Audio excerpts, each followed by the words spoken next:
Brett Eckelberry is our guest. He is from pluggedin.com and Focus on the Family. And I tell people all the time on Fridays when Adam joins us that if you don't have Plugged In as a favorite on your internet browser, you need to do it because it is constantly updated. If you're at all an entertainment geek with whether it's books, movies, or music, video games, whatever, streaming shows, they cover it all in great detail, almost information overload. They do such a good job with it. And they're talking now about on the 22nd, a screen fast to be able to just kind of put the phone down for a little bit and kind of reconnect. And I know that there are new studies out, Brett, that because we now have had enough time for data to be collected, showing how harmful it can be with especially like the younger kids are when they get their phones and the more time they spend on screens versus how well they interact with others and their social skills and all those things. You're exactly right. And we are reaching a very interesting time where screens have been in our lives long enough, these personal screens, to see that effect and to see that effect across a couple of generations now, how they're affecting things. The big number that we point to from a study, one study indicated that 13 to 18-year-olds spend an average of 8.5 hours per day using screen media. That is huge. Mm-hmm. It's not just a teen problem, but as you said, the effects that screens can have, social media in particular, just in terms of a young person's mental health as they're continuing to develop, can have a really, really significant impact. And as we talked at the beginning of the show, the segment, adults don't do a great job of this either. 50%, one study found 50% of teens said their parents get distracted by their phones when they're having a conversation with them too. So it's convicting. I've got to be honest. I can't tell you how many times, whether it's my wife or my daughter or my son, will be talking to me.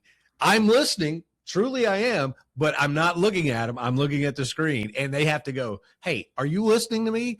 And I'm thinking, yes, I'm listening to you. But then I realize, oh man, I'm not giving them eye contact. I'm not giving them any kind of verbal or sensory cues. It's just like, oh, I'm falling in the trap.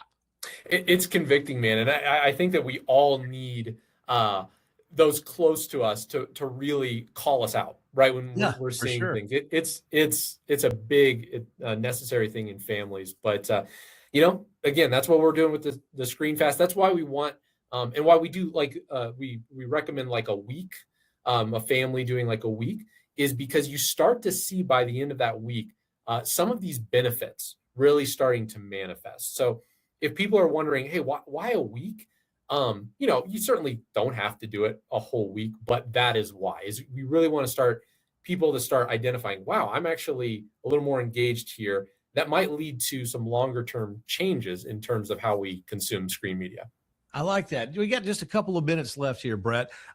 Is there any research that you know about, like the 20 to say 35 crowd? Because it seems to me of all the generations, they're the ones that have to constantly pick it up. Do you know? I mean, I can set this one down and not touch it for pretty much the whole show. It's here. I know it's the safety blanket. It's here. Yeah. But that generation seems like it's like wired to them. Yes, it can seem that way. Of course, we're talking about in terms of the research, we're seeing entire generations that have grown up with it. Like it has been ever present in their lives, right? I'm old enough to remember dial-up internet and some of those things too. So I remember a time before smartphones, cell phones, but there are generations that don't.